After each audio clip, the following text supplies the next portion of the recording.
Bom dia, irmãos.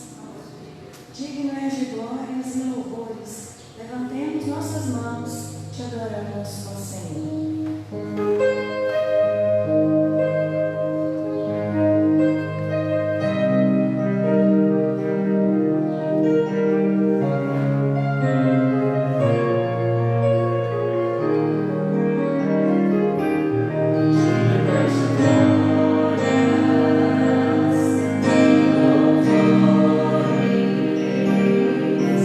Levantemos nossas mãos, te adoramos.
Irmãos, bom dia.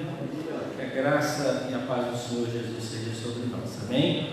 Vamos nos colocar em pé, irmãos. Nós vamos ler o Salmo de número 95. Ele fala de como nós podemos nos achegar e louvar a esse Deus tão grande, tão maravilhoso. Salmo de número 95.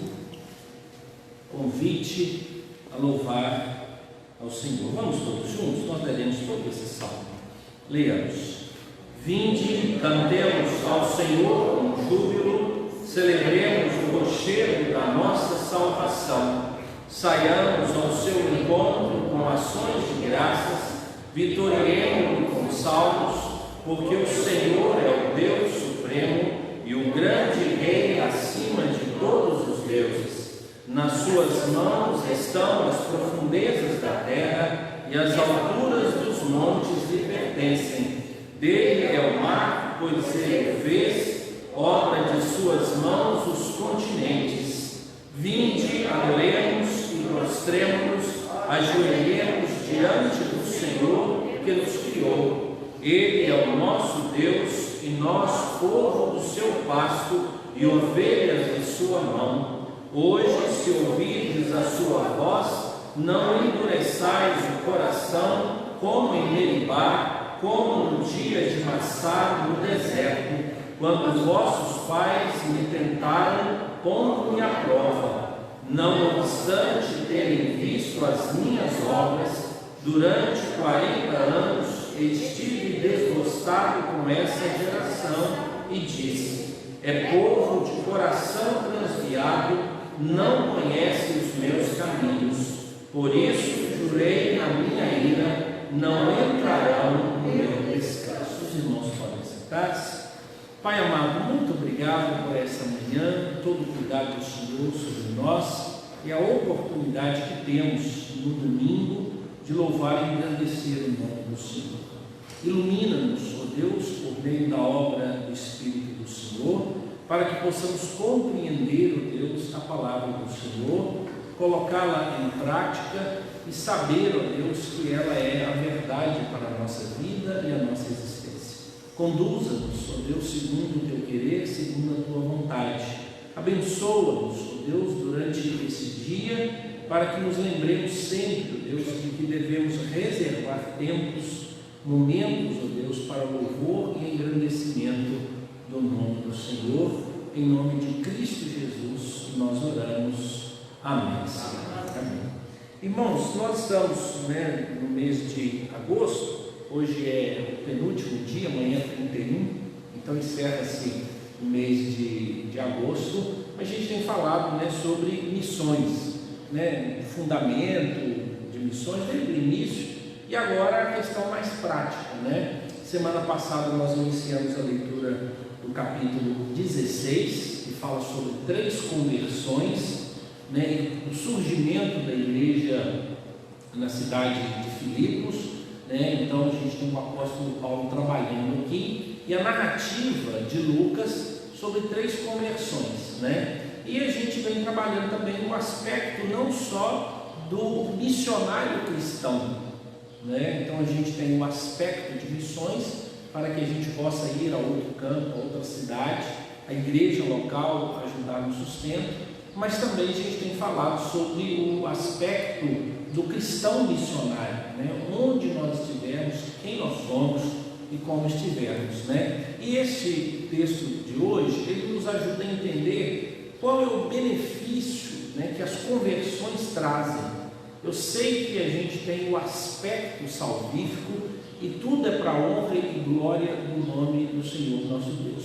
Mas quantos benefícios nossa família, a sociedade, experimenta a partir do momento de conversão de pessoas, a experiência particular de conversão, e como Deus trabalha em todas as áreas, independente de raça, independente de condição social e até independente até da fé que essa pessoa tem e ela precisa então corrigir essas coisas. Então, esse texto trata de tudo isso, e esse é um aspecto, é o resultado da evangelização, e nós precisamos nos envolver quanto a isso, né? E à noite a gente está numa série prática, né? A primeira noite, né, nós falamos sobre a importância de quem Deus declarou que veio resgatar, né? Não é que o ser humano se tornou mais importante do que Deus, mas que o projeto de salvação é o ser humano. Então o nosso alvo é qualquer ser humano. Então qualquer um que divisou os meus olhos é em potencial alguém a ser alcançado por Cristo Jesus. Então nós somos os instrumentos, ou seja, nós somos aqueles que fazem o Evangelho chegar aos ouvidos. Nós não somos os que fazem o Evangelho chegar ao coração, né? Quem faz chegar ao coração é Deus, mas aos ouvidos. Então todos nós somos responsáveis por todas as pessoas que passaram pelo nosso raio de influência ou que cruzaram os nossos olhares. Passou, está valendo. Alma perdida, independente de quem seja, a salvação pertence ao Senhor, né? Domingo passado nós falamos sobre os aspectos e benefícios que traz a minha vida espiritual quando eu me envolvo na obra missionária. Os benefícios que são trazidos, né? O benefício máximo com certeza é salvação, mas nós estamos falando do desenvolvimento da nossa salvação. Se você não está engajado nisso, você está sofrendo como cristão, porque está faltando uma parte, né? Por isso nós falamos sobre a questão de Cristo Jesus ter vindo, né, cheio de graça e de verdade, e nós precisamos então falar dessas coisas. Hoje à noite a gente vai falar sobre o valor, né, e o quanto a gente deve investir para que o Evangelho chegue a outros lugares. Então, não é só benefício, né, me traz alegria, propósito, realização, aquelas aventuras, né, que minha vida começa a ter um outro nível, onde eu me envolvo com obra missionária, né, além de ser um agente do reino de Deus. Eu também preciso fazer um cálculo de quanto é, ou seja, você vai precisar investir tempo, vai precisar investir dinheiro, vai precisar investir a sua intelectualidade, a sua espiritualidade. Então à noite nós vamos falar um pouco sobre esses investimentos, né? Hoje de manhã a gente encerra a nossa linha de pensamento sobre as conversões. Vamos lá então, Atos capítulo de número 16. Atos dos Apóstolos, capítulo 16. Nós vamos ler do verso 6 até o verso de número 10, mas nós vamos dar continuidade, né? Nós chegamos até o verso de número 5, semana passada, e hoje do 6 em diante, mas a gente vai ler de 6 a 10 e depois a gente dá continuidade. Vamos fazer a leitura juntos? Atos dos Apóstolos, capítulo de número 16, do verso 6 até o verso de número 10. Leiamos. E percorrendo a região frígio-gálata, tendo sido impedidos pelo Espírito Santo de pregar a palavra na Ásia, defrontando Mísia, tentavam ir para Bitínia, mas o Espírito de Jesus não permitiu. E tendo contornado Mísia, desceram a Troade.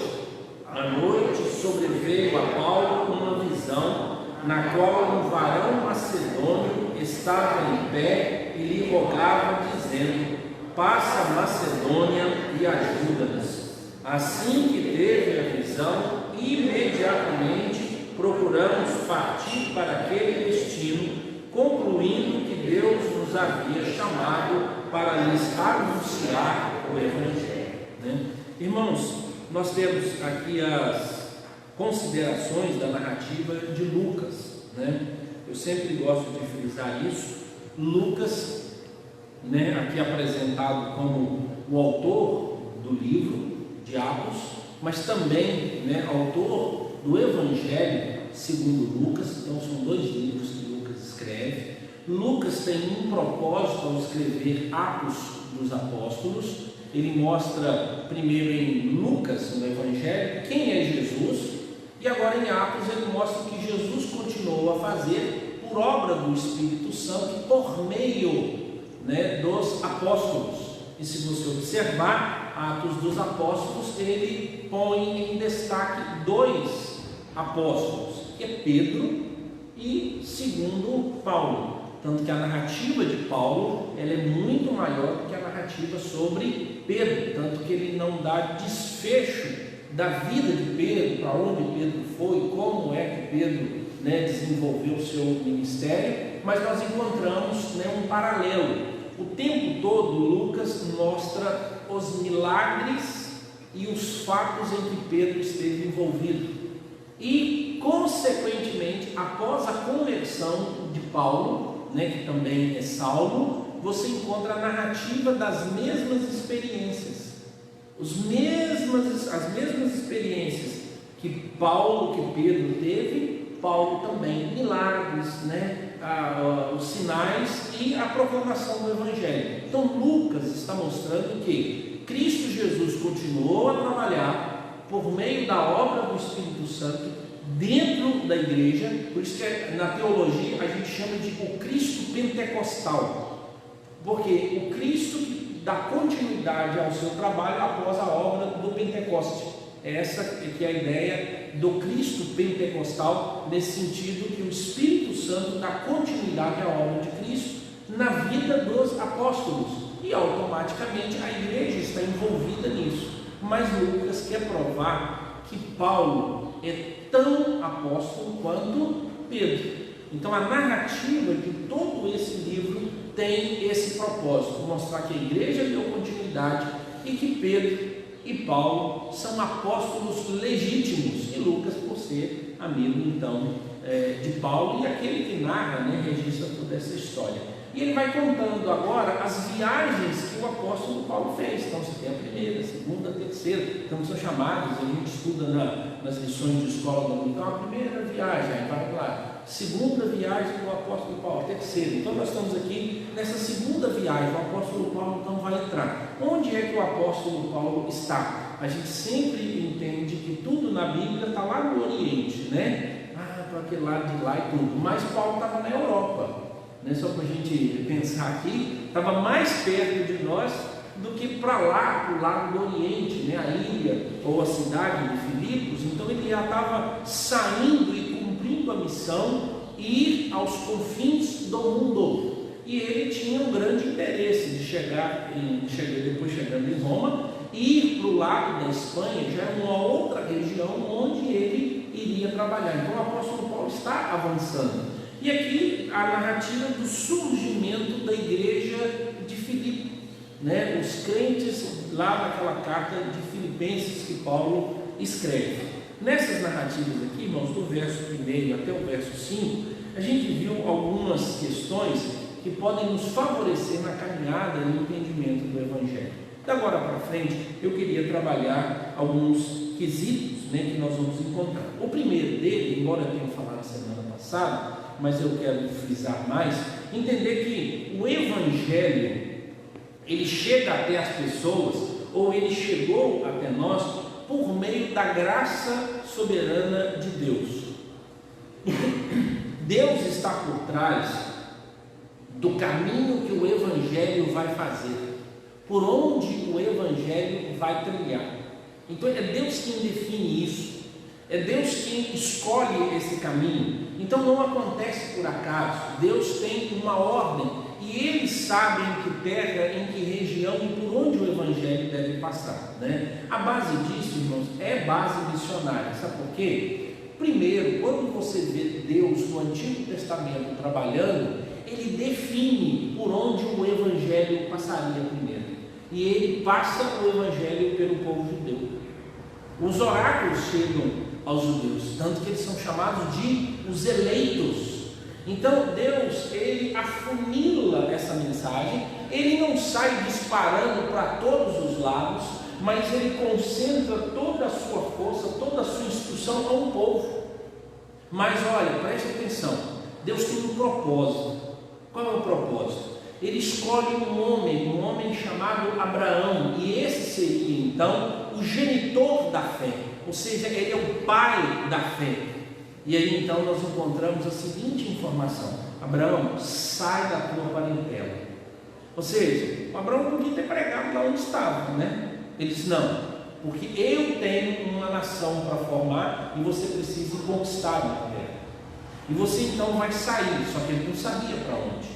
Mas Deus havia dado uma promessa a ele. Ele disse: olha, os que te abençoarem serão abençoados, os que te amaldiçoarem serão amaldiçoados. Ele disse: em ti serão benditas todas as famílias da terra. Todas as famílias aqui, irmãos, não é simplesmente no sentido pai, mãe e filho, mas é o sentido de etnia. Cada povo vai receber, mas a gente aplica também às residências.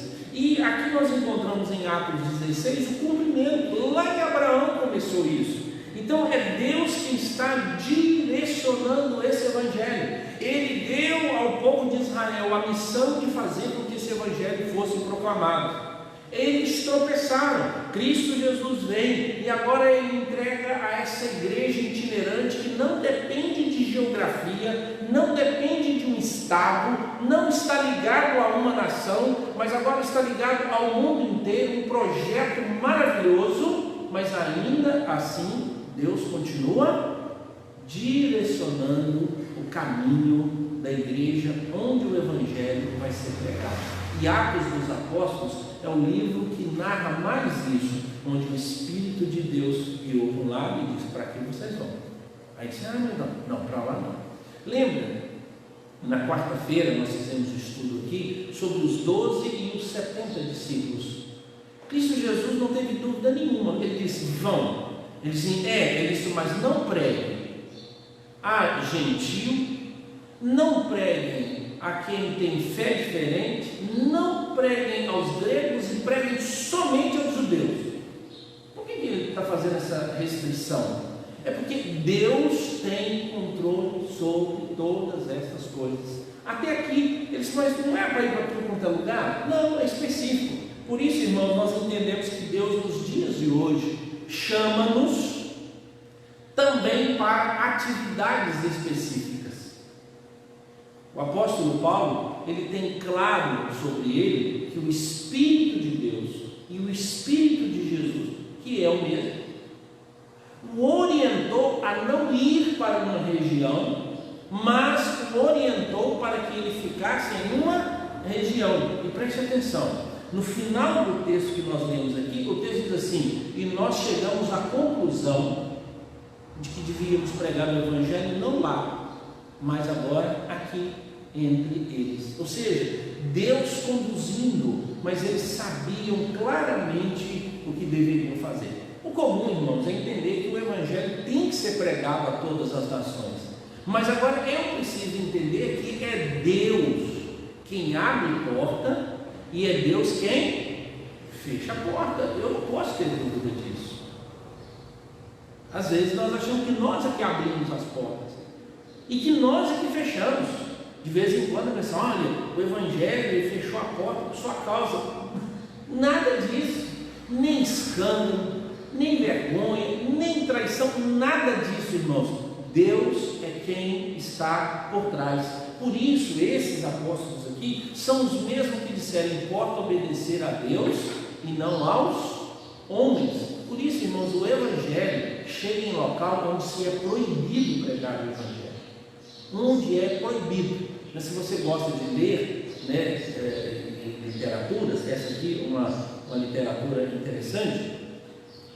Tem um livro, que é do irmão André, é o fundador da agência missionária, que trabalha com cristãos perseguidos. Chama-se Portas Abertas. Olha o nome, que acolhe e ajuda a igreja sofredora. Ele tem um livro, o livro chama O Contrabandista de Deus. Tudo aconteceu num Fusca. Ele entrava pela Rússia, sistema fechado, onde era proibido pregar o Evangelho. Até o dia assim de sair dessas experiências, o carro cheio de Bíblia. Quando ele chega na fronteira, os policiais param e perguntam ele: o que você está levando? E ele disse: não quer olhar? Ele falou: e agora? Quando abre o Fusca, todos os policiais veem repolho e alface. Essa é a narrativa. Irmão André fez 99 anos, está vivo ainda, né? Ele é o presidente, é o sênior da Missão Portas Abertas. É um livrinho assim, e hoje, irmão, a gente tem um tanto de vídeo.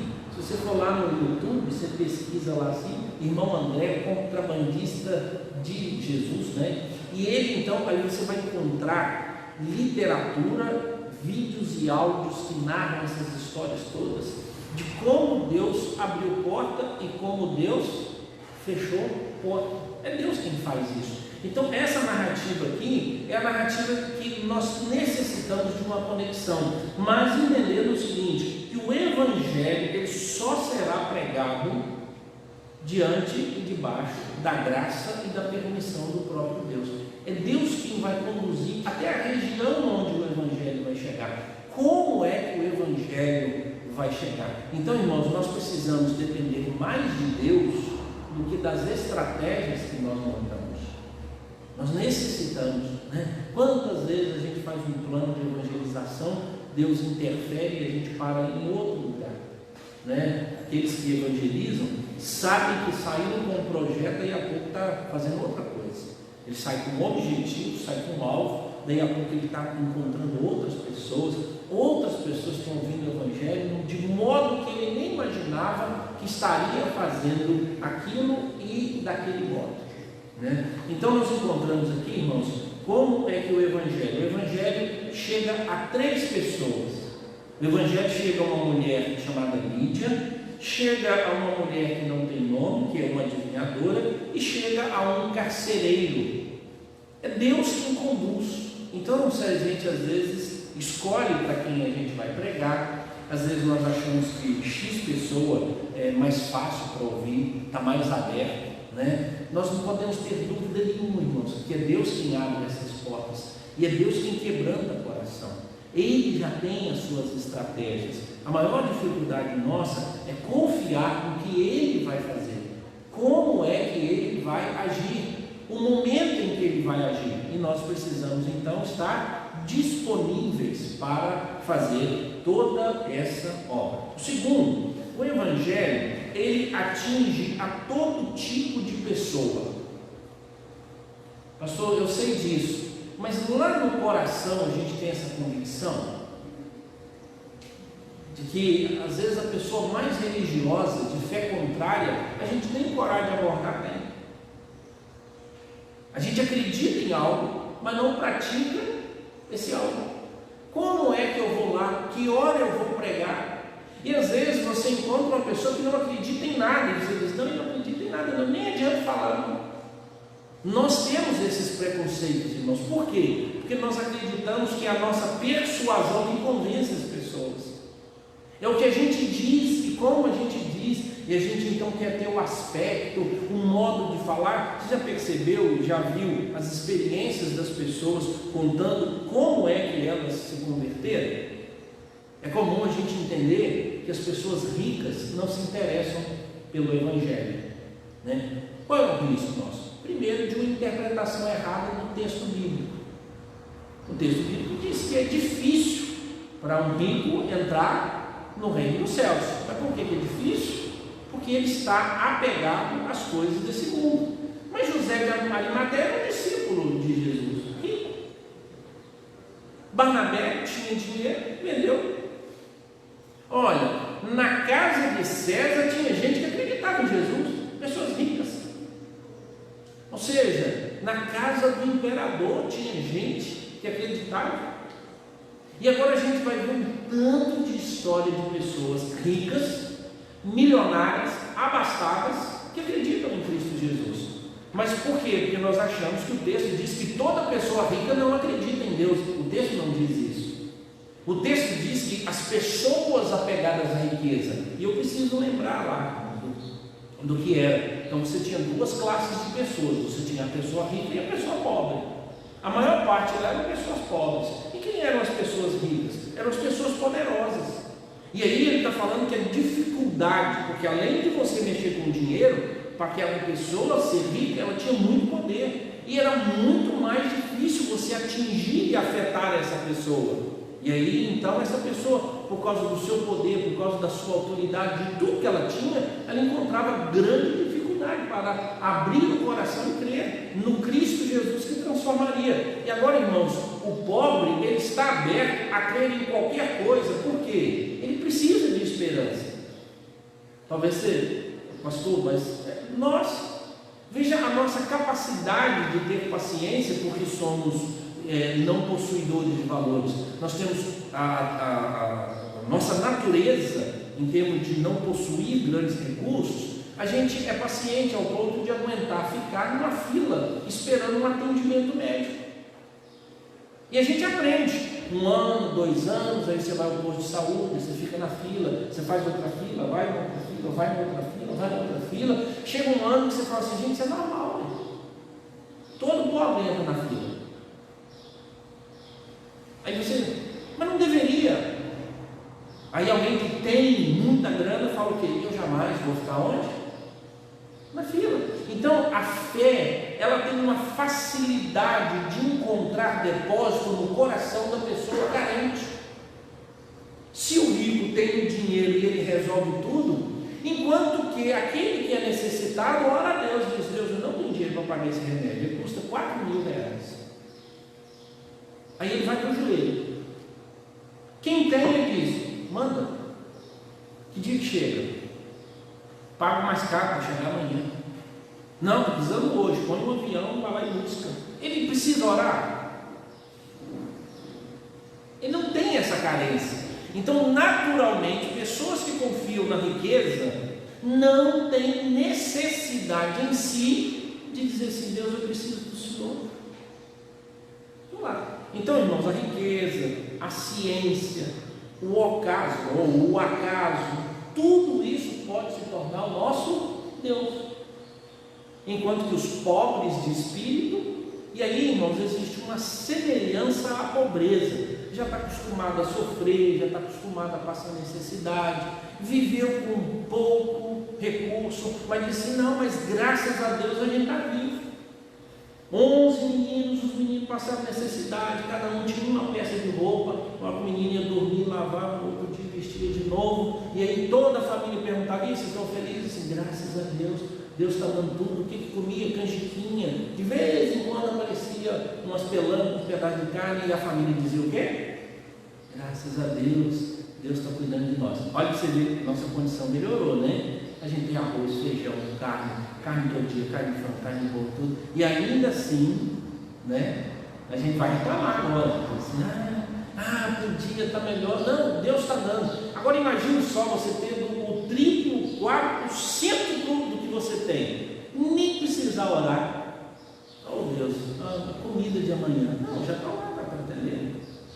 Você ia ali para comprar uma roupa para os meus filhos? Não, vamos para lá e faço. Então, essa é uma característica. Quem fala sobre isso, irmãos, depois se você quiser ler um bom livro, um livro de um autor chamado Philip Yancey, eu recomendo ler esse livro.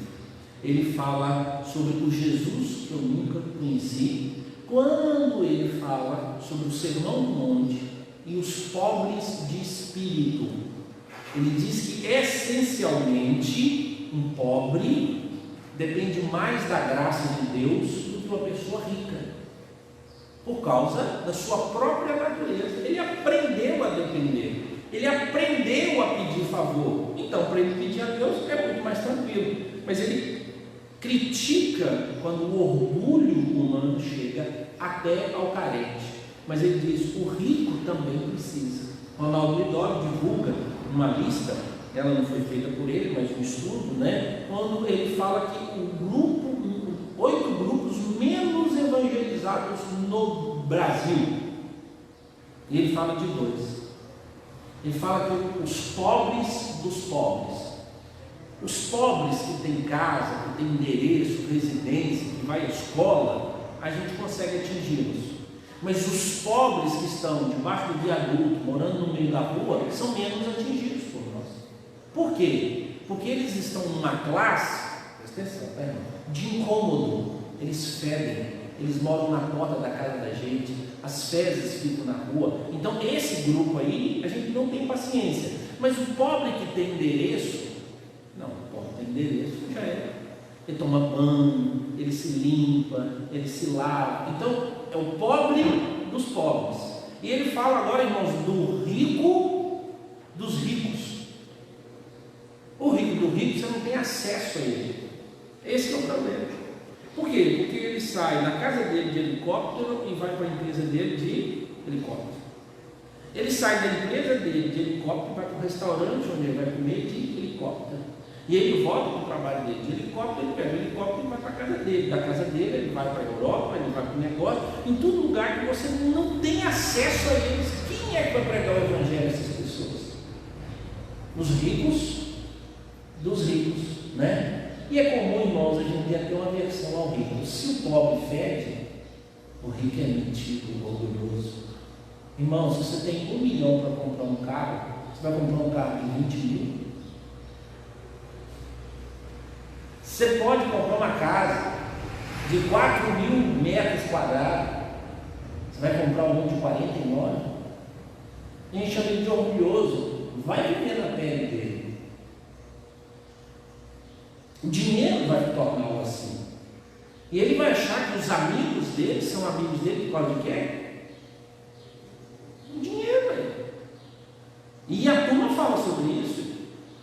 Xuxa já falou sobre isso. Ele disse: olha, a coisa que eu mais gostaria de ter amigos sinceros. Porque a fama me trouxe amigos que não são sinceros. Ronaldinho, agora a gente nem sei o nome lá, o fenômeno.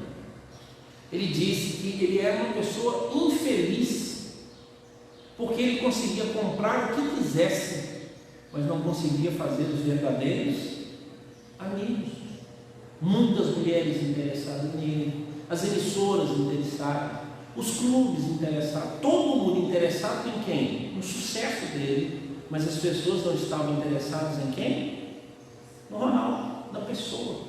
Então os ricos sofrem isso, irmão. Mas a gente olha isso assim: ah, esse cara aí é orgulhoso e tal. Claro, a vida dele vai fazer isso, porque ele conseguiu o quê? Todo o recurso para resolver qualquer problema que ele tenha.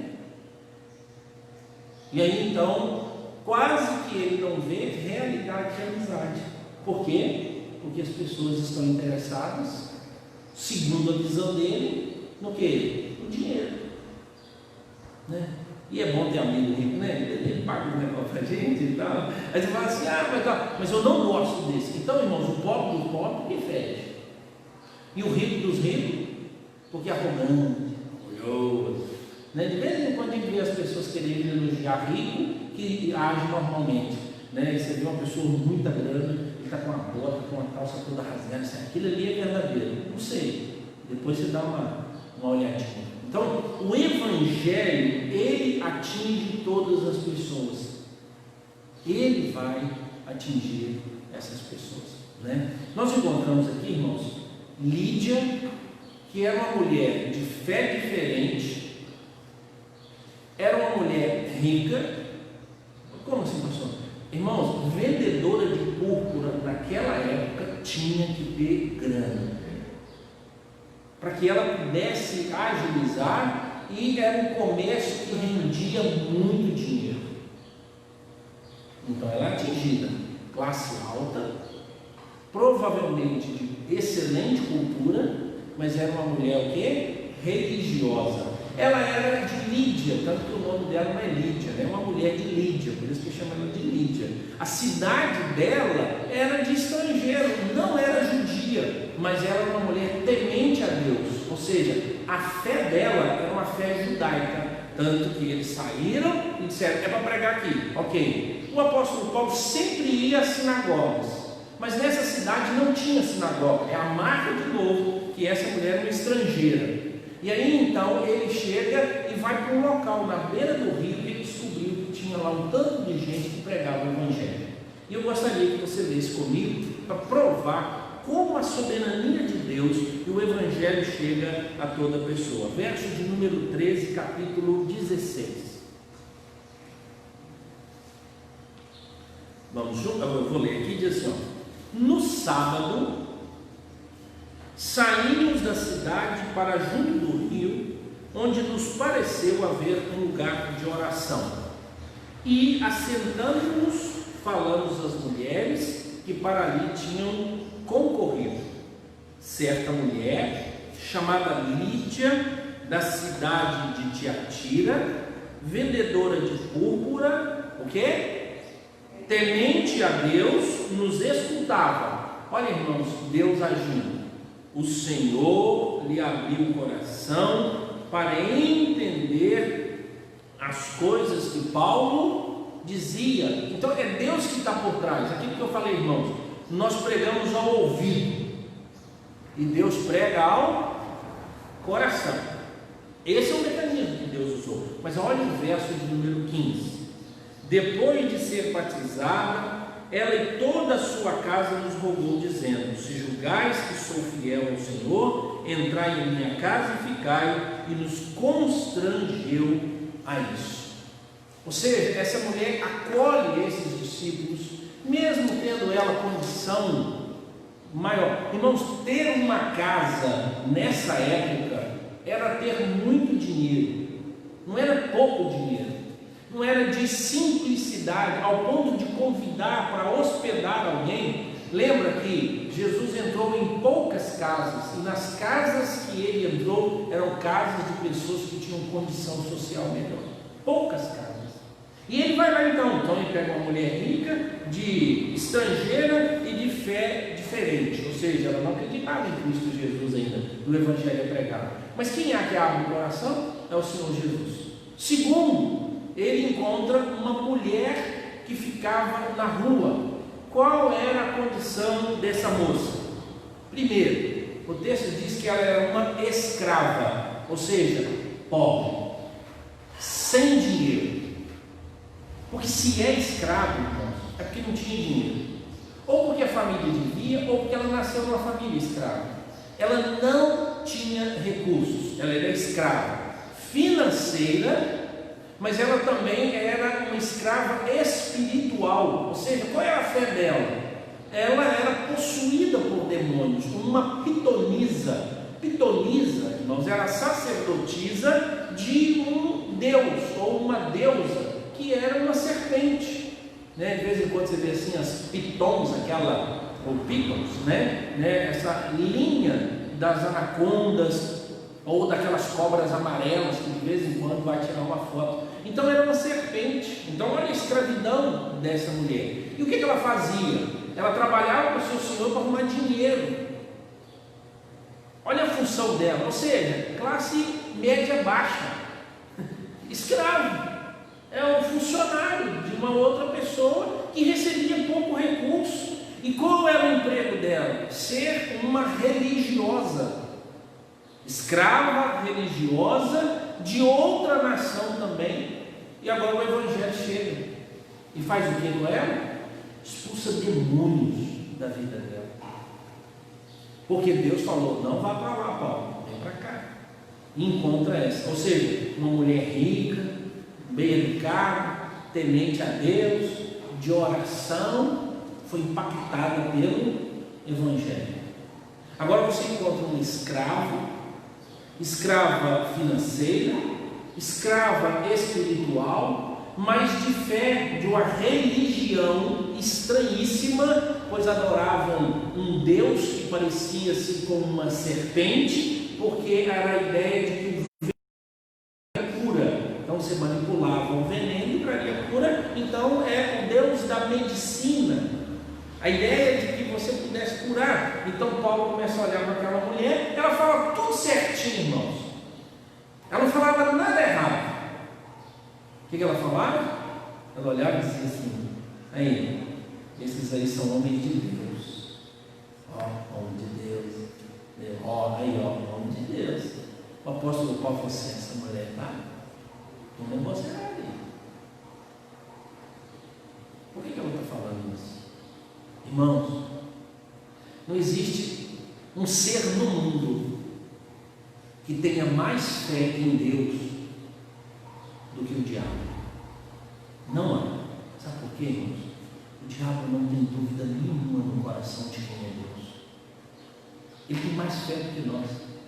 Ele não tem a fé salvadora, mas a fé de crer no que Deus é capaz de fazer. E então ele usa isso como abuso. Abuso. Para quê, irmãos? Qual era o motivo? Todo mundo olharia para a moça e dizia: gente, ela sabe das coisas. Aí você batia lá na porta da casa aqui: eu queria saber como é que está meu casamento. Mas você tem que pagar uma grana. Eu disse: não. Aí ela dizia assim: olha, viu que eu falei que eles eram homens de Deus? Vocês podiam acreditar, olha as coisas que ele estava fazendo. O diabo, irmãos, ele arma essas ciladas. E aí então, Paulo olhou e disse: eu não estou gostando desse negócio. E ele olha para a mulher, né, e diz: está amarrado em nome de Jesus. Cai por terra toda a obra do diabo. Expulsa o demônio. Tente imaginar, irmãos, uma mulher culta sendo atingida pelo Evangelho, no caso de Lídia. Agora tente imaginar uma moça escrava que perdeu todo o conhecimento, tornou-se obscuro o conhecimento e a sua espiritualidade, embora fosse uma pessoa que adivinhasse tudo que estava lá, mas era escrava do diabo, escrava de um sistema religioso. Só pode ser como libertar essa mulher. Preste atenção. A hora que essa mulher se converte, ou é expulso o demônio, existe uma discussão sobre se ela se converteu ou se somente o demônio foi expulso. Qual foi o resultado, irmãos? Eles foram parar na cadeia. Por quê? Porque tinha expulso um demônio? Não. Porque acabou o quê? O lucro dos patrões.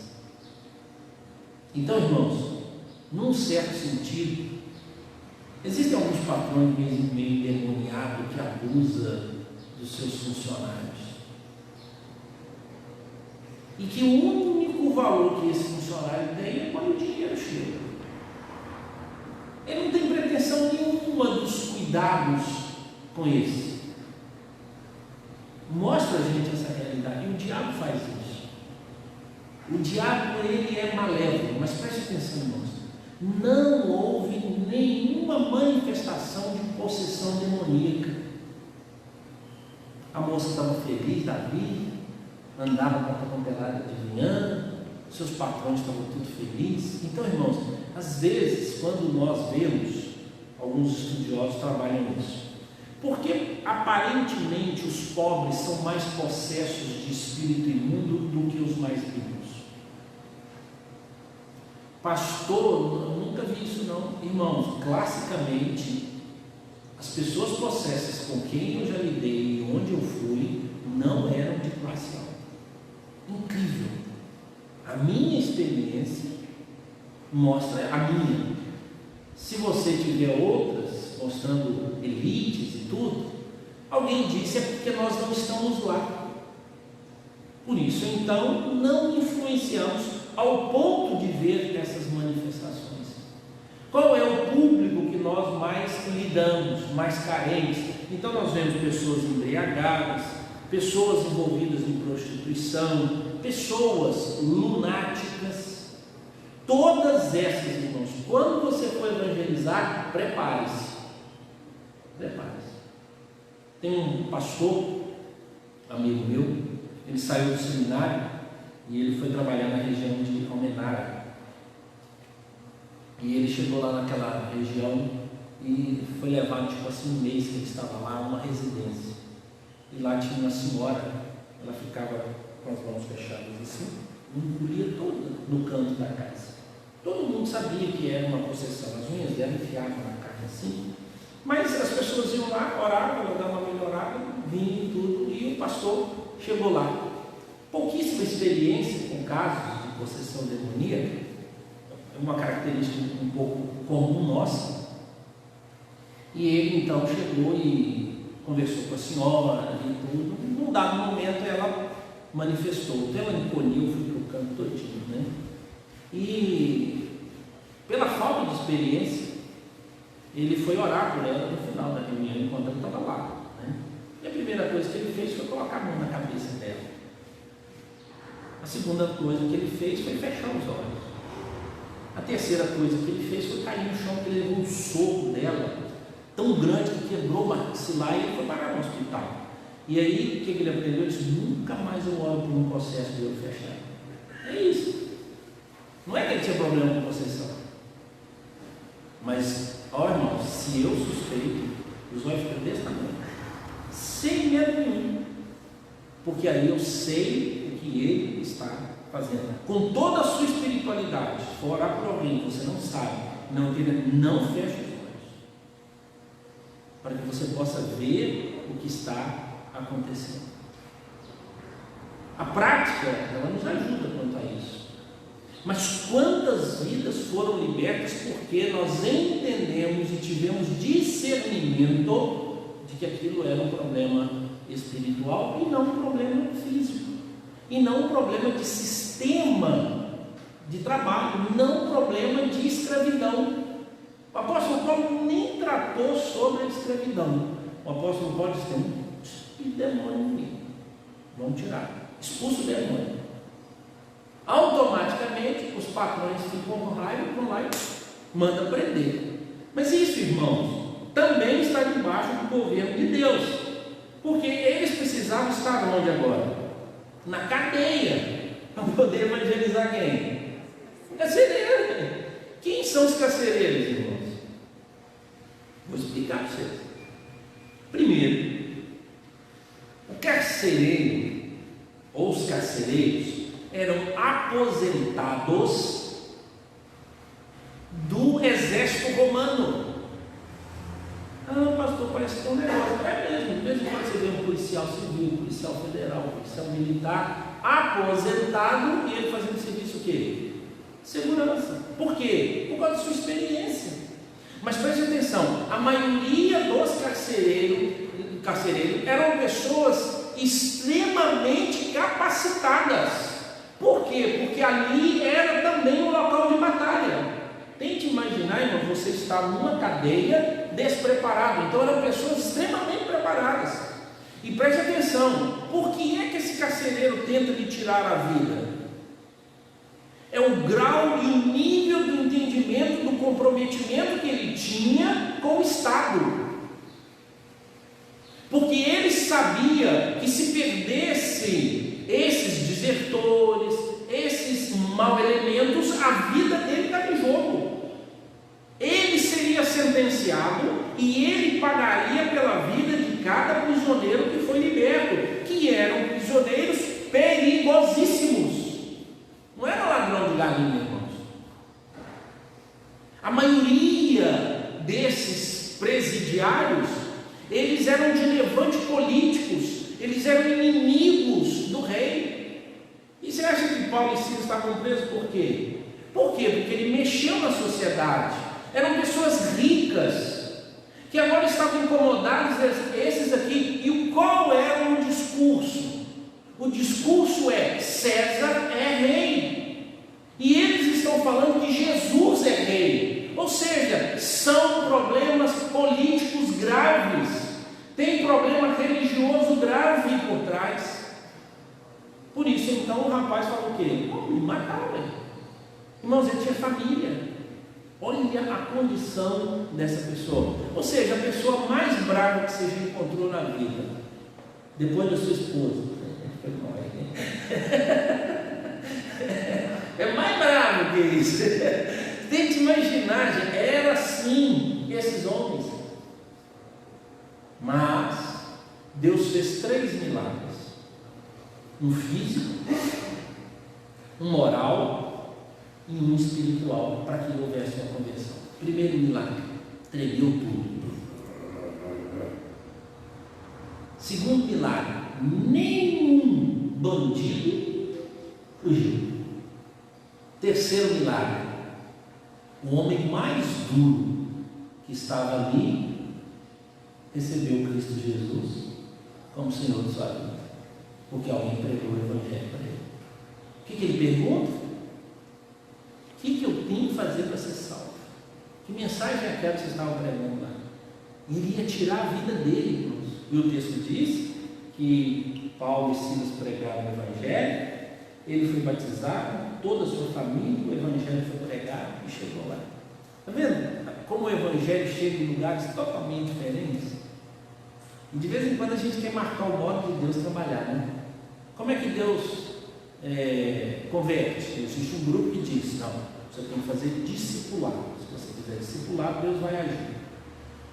Outro grupo vai dizer: não, você tem que ser assim, rápido. Você tem que achar a hora que a pessoa tem um problema, você vai lá e prega o Evangelho e ela se converte. Ou às vezes a gente acha que tem que ter as oportunidades, né? Nessa oportunidade, esse aqui é o melhor momento para pregar o Evangelho. Alguns acham que a mensagem do Evangelho tem que chegar assim: Jesus te ama e Ele transforma a sua vida, e Ele pode mudar a sua história. Outro acha: não, você tem que falar que o cara é safado, todo mundo é safado, e ele está indo para o inferno. E nós descobrimos, irmãos, que tem gente que se converteu na mensagem do casamento. Ele foi participar do casamento da sobrinha, e chegou lá, o pastor falou sobre fidelidade conjugal. Nem falou de Jesus. Fidelidade. E aí caiu a ficha. E ele disse: rapaz, eu estou errado. Qual é a conclusão dele? O que eu tenho que fazer para ser salvo? E ele vai então na igreja, porque ele quer acertar a vida dele. E aí então, uma hora ele sabe assim: não é assim que tem que ser. Porque, irmãos, o Espírito Santo de Deus age antes. Nós acreditamos na regeneração. Então é o Espírito Santo de Deus que apresenta-nos as oportunidades para a conversão. Então a gente não sabe qual é o melhor método. Qual é o melhor método, irmãos? Existe um único método no mundo para a evangelização. Um único. Existe um único instrumento para a evangelização. Método: proclamar. Como é que proclama? Pode ser cartinha, pode ser livro, pode ser o texto direto, pode ser num culto, pode ser numa reunião, pode ser no meio da rua, mas as pessoas precisam ouvir esse Evangelho. Eles precisam ouvir essa informação. Qual é o instrumento, irmãos? Nós. Ser humano. O crente. Não tem outro instrumento. Eu sou o instrumento que Deus colocou. Lembre-se que o apóstolo Paulo foi impedido de ir para onde ele queria. Mas o apóstolo teve um sonho: passa a Macedônia, socorre-nos. E eles entenderam que era para pregar o Evangelho para aquele lado. E eles então foram. Ou seja, eles não ouviriam do Evangelho se eles não tivessem aparecido. Então, irmãos, as pessoas que estão na rodoviária dessa cidade, elas não vão ouvir o Evangelho se você não for. Os seus vizinhos não vão ouvir se você não for. Os seus colegas de trabalho não vão ouvir se você não for. Então existem dois, existe um instrumento, e nós somos o instrumento. É isso. Qual a metodologia? Proclamação. E a proclamação acontece onde? Acontece no dia em que um casal ganhou neném. Que isso, pastor? Aí você vai lá visitar, chega no casal e diz assim: e agora? Vocês nem falavam com Jesus. O que você vai ensinar para os seus filhos? Eu procurar uma igreja. Incrível. E aí você descobre que um casal está lá quebrando pau, pronto para divorciar. E aí você pega a sua Bíblia, vai lá visitar e só vem orar por vocês. Dizer para vocês que em Cristo Jesus é a solução. Ele transforma a nossa vida, transforma a nossa família. E a gente pode ter a oportunidade hoje de começar a falar de Jesus. Aí você pergunta: vocês costumam ir a alguma igreja? Não. Vocês costumam orar, rezar? Não. Fala: então vamos passar a fazer a partir de hoje. Eu vou ler aqui um texto com vocês. Aí você tem um filho adolescente, que ele tem um outro coleguinha adolescente que recebe uma convite assim: vai ter um programa de adolescente lá na igreja, você está muito cansado. Aí você diz: esse pessoal da igreja está fazendo esses negócios, trabalhando, mas você queria que o coleguinha do seu filho ouvisse o Evangelho. Aí você: não, mas eu vou lá buscar eles assim mesmo, que eles são amigos, né? Eles estudam na mesma escola, são amigos, eles saem, eles viajam junto e tal. Tem que ir na igreja também. também, né? Aí você vai para o coleguinha, traz para a igreja. 5 anos depois, seu filho desviou, você nunca preocupou, o amigo do seu coleguinha está lá. Porque um dia, contra a sua vontade, você convidou o coleguinha para vir à igreja. E o filho, você nunca importou sobre o evangelho com ele. Mas esse menino acabou. Olha, que maravilha.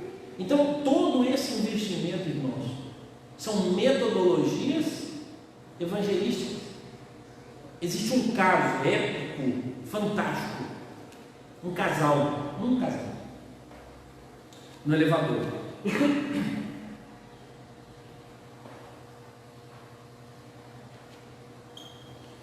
A porta abriu, aí entrou um pastor. E o pastor entrou e a narrativa. E aí fechou a porta. E a porta veio devagarinho assim. E o casal reclamou. Nossa, esse elevador, porta. Na hora que parou, a porta foi muito devagar.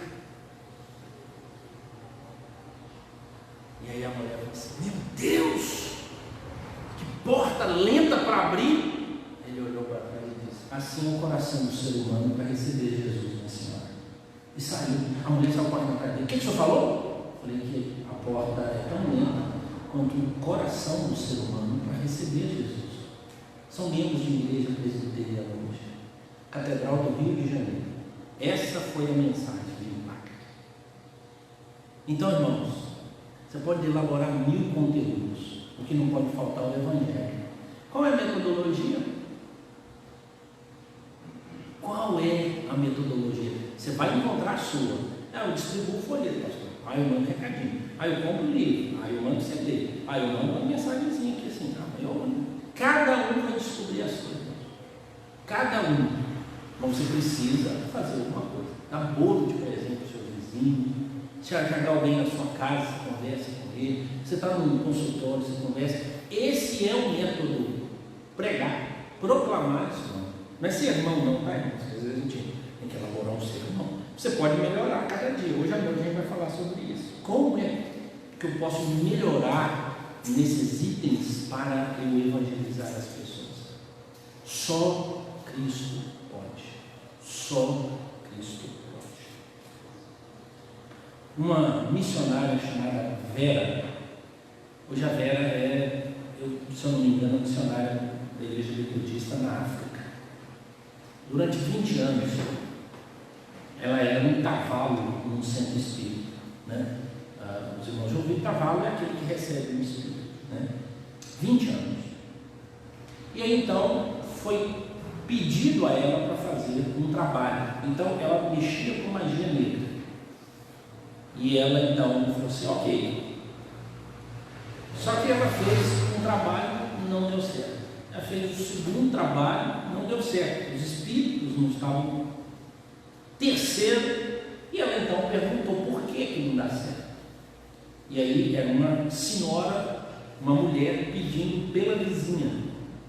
E aí então a mulher fala: qual a motivação? Ela disse: é porque eu odeio essa vizinha. Então ela: eu não gosto dela, eu não gosto do jeito que ela é, eu não gosto de nada. E aí ela só dá a dica lá. E ela é crente. A Vera, essa mulher de 20 anos, um espírito que estava nela disse assim: o espírito que está nessa mulher é maior do que nós. Só foi essa informação. A Vera pegou o telefone da mulher que queria o trabalho, pegou o endereço, foi lá na vizinha: meu nome é fulano, eu faço isso, e eu queria saber que espírito que habita em você. E a mulher contou: olha, eu sou crente, eu sou isso, sou aquilo. Vai falar mais, tá? Essa senhora é da igreja metodista. E eu então prego o evangelho, e eu me conto essa história. Como é que é isso? E aí toda a narrativa, um testemunho, sem evangelização, sem na rua e tudo mais. Qual é o método que Deus usa? Mas é a proclamação. Como vai acontecer, irmão? Põe bilhetinho debaixo da porta. Põe folhetim no papel.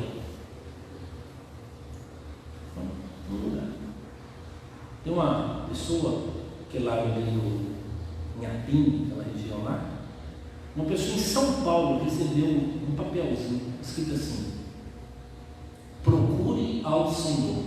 E lá no verso, buscar o Senhor enquanto se pode achar, invocar enquanto está perto. Um papelzinho desse tamanho. Lá em São Paulo. Aí ela voltou, pegou o ônibus, entrou no ônibus. E aquele papelzinho, quando ela abriu a mala, o papelzinho estava lá. Aí ela foi procurar uma vizinha e disse: não, eu recebi isso aqui, parece que é da Bíblia. Eu falei assim: é assim, ó. Aí ela abriu a Bíblia, tá? Aí eu falei assim: ah, que joia. E ela falou assim: eu queria aprender mais sobre esse negócio de Bíblia. Aí ela disse: ah, vamos na minha igreja. É sempre assim, né? O pastor te ajuda. Eu sei te ajudar, tá? O meu pastor te ajuda. Irmão, qual foi o sermão? Buscar o Senhor em Taiomi. Taiomi é para lá. Taiomi. Buscar o Senhor enquanto se pode achar. Invocar enquanto está perto. Foi o sermão do domingo à noite.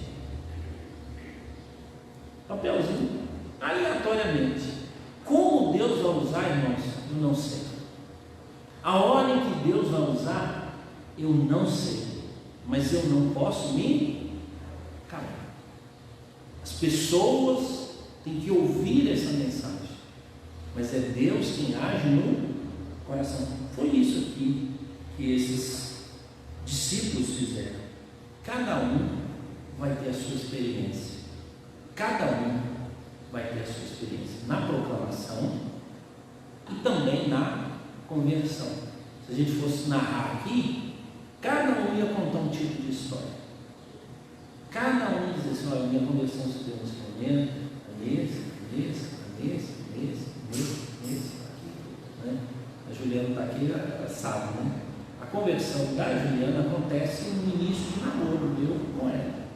A minha conversão se dá no início de um interesse por uma moça numa igreja. Eu fui para a moça, ela me convidou, rapaz, lá tem umas meninas bonitas, e à tarde eu encontrei a moça. E aí eu disse: ah, eu vou lá. Só que a moça não quis nada comigo, a moça era crente, ela disse: não. E quando eu converti, ela descobriu que eu era feio. Aí ela: não, agora você é feio, você é crente, mas você... Então não quero, eu brincando, tá, irmãos? Não vingou, né? Não deu.